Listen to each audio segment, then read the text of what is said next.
आधा बिहार डूबा हुआ है। 19 जिले में 16 लाख लोगों की जिंदगी पानी पानी हुई है।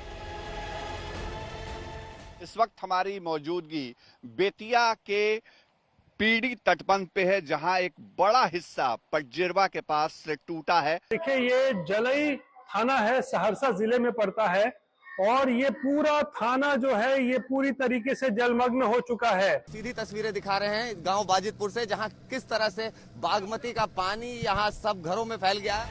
कोसी, गंडक, बागमती, कमला बलान, गंगा की उफान 1967 की भीषण तबाही की याद दिलाने लगे हैं। पूर्वी चंपारण, पश्चिमी चंपारण, मुजफ्फरपुर, दरभंगा, गोपालगंज, किशनगंज, अररिया, सीतामढ़ी, शिवहर, सुपौल, मधुबनी, भागलपुर सहित गंगा के किनारे के बक्सर, भोजपुर, सारण, पटना, समस्तीपुर, बेगूसराय, मुंगेर सब बाढ़ में डूबे हुए हैं। संकट की हालत में जनता त्राहि त्राहि कर रही है। नेता कभी हवाई सर्वे कर रहे हैं, कभी जमीन पर मदद के लिए हाथ बढ़ा रहे हैं। प्रशासन के पसीने छूट रहे हैं, अफसरों की सांस अटकी हुई है। बिहार में कोसी, गंडक पर बने तटबंध टूटते जा रहे हैं। दरभंगा, सीतामढ़ी, शिवहर, पूर्वी चंपारण, पश्चिमी चंपारण में 24 घंटे के अंदर कुल 7 तटबंध टूट गए। हजारों हेक्टेयर जमीन बाढ़ में डूब गई। सरकार बता रही है कि ये आफत ही आसमानी है। पहले तो जितना अनुमान था उससे ज्यादा पानी नेपाल में बरस गया। 60-70 घंटे लगातार बारिश हो गई। कोसी, गंडक के सारे रिकॉर्ड टूट गए। कोसी पर नेपाल के बीरपुर बैराज से 6,61,000 क्यूसेक पानी छोड़ दिया गया। 56 साल का रिकॉर्ड टूटा। इतना पानी कभी नहीं छोड़ा गया था। उधर गंडक के वाल्मीकि नगर बैराज से भी 5,62,000 क्यूसेक पानी छोड़ दिया गया। 6,61,000 क्यूसेक वाटर छोड़ा गया, जो पहली बार बिहार में अनुभव है। लेकिन सरकार सजग है। सरकार की सजगता से वो नुकसान नहीं कर पाएगा जो अकस्मात बाढ़ आने से होता है। इधर बिहार में 29 सितंबर को एक दिन में सामान्य से 205% ज्यादा बारिश हो चुकी थी। नदियां पहले से लबालब थी। नेपाल से पानी आया तो तबाही ही आ गई। सभी घर सभी टूट गया, कोई ठिकाना नहीं, रहने का नहीं, कुछ नहीं बचा हमारे सबको। परेशानी है, हम लोग का घर में पानी घुस गया। खाने को दाना नहीं है, घर रहने को घर नहीं है, घर भस गया है। सब बच्चे लेकर बांध पर है, बांध पर का लोग का नहीं पल्ली है, नहीं खाने को व्यवस्था कर रहा है, नहीं पानी है। हम लोग को कोई सुविधा नहीं दे रहा है। हमारा घर में अभी तो सोने के लिए जगह नहीं है सर। कुछ भी नहीं बचा है, जो बचा है से कपड़े बस्तर लेकर भागे हैं। सरकार कह रही है कि 3 chief engineer, 17 executive engineer, 25 assistant engineer और 45 जूनियर इंजीनियर तो सिर्फ जल संसाधन विभाग के काम कर रहे हैं। एनडीआरएफ, एसडीआरएफ सब तैनात है। सब जगह अलर्ट मोड पर है। डीएम को वहाँ पर अलर्ट कर दिया गया है। हम किसी भी आपदा से लड़ने के लिए तैयार हैं। कहीं पर खबर आती है तो हम राहत पहुँचाने का काम कर रहे हैं।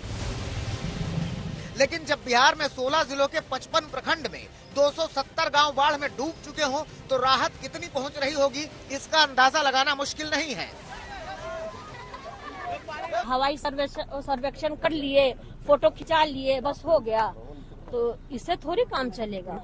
याद है आप लोग को 2008 में जब बिहार में बाढ़ आया था तो उस समय लालू जी रेलवे मंत्री थे, तो रेलवे के तरफ से उन्होंने 90 करोड़ दिलवाया था। साथ में यूपीए 1 के समय जो प्रधानमंत्री मनमोहन सिंह थे उनको बोल करके बिहार को हजार करोड़ का बाढ़ पीड़ित लोग के लिए राहत मुहैया कराया था। तो इस बार तो डबल इंजन की सरकार है, बिहार में भी है और सेंटर में भी है। तो इनको तो लालू जी से सीख लेकर के बाढ़ पीड़ितों लोग के लिए बाढ़ के लिए उनको तो और ज्यादा मतलब कि दिलाना चाहिए था राशि। ये लोग तो कुछ काम कर ही नहीं रहे हैं। 2 साल बाद किसकी सरकार है? 2 साल पहले किसकी सरकार है? सर 40 साल से किन की सरकार है? 40 साल में मिथिला कोसी सीमांचल के लिए क्या हुआ? कोसी की स्थिति इतनी बुरी क्यों? वैसे केंद्र सरकार ने बिहार को जो 58,000 करोड़ रुपए के स्पेशल पैकेज की घोषणा की है, उसमें 11,500 करोड़ रुपए सिर्फ बाढ़ की आपदा से निपटने के लिए ही मिला है।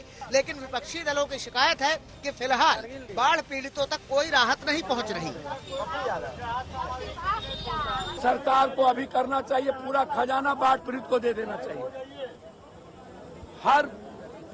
हर आधा किलोमीटर पर कम्युनिटी किचन और पूरी तरीके से फ्री चारा, मवेशियों की चारा की व्यवस्था, डॉक्टर की व्यवस्था, एनडीआरएफ की व्यवस्था, निगरानी हेलीकॉप्टर के द्वारा।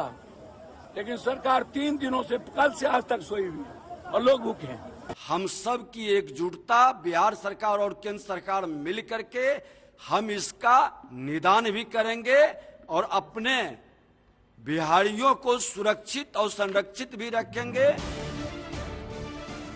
बिहार में बाढ़ पहली बार नहीं आई है और न ही पहली बार बाढ़ को लेकर सियासी आरोप लगे हैं। लेकिन सवाल है कि आखिर बिहार की शोक कही जाने वाली कोसी नदी के किनारे के जिले कब तक तबाही झेलते रहेंगे।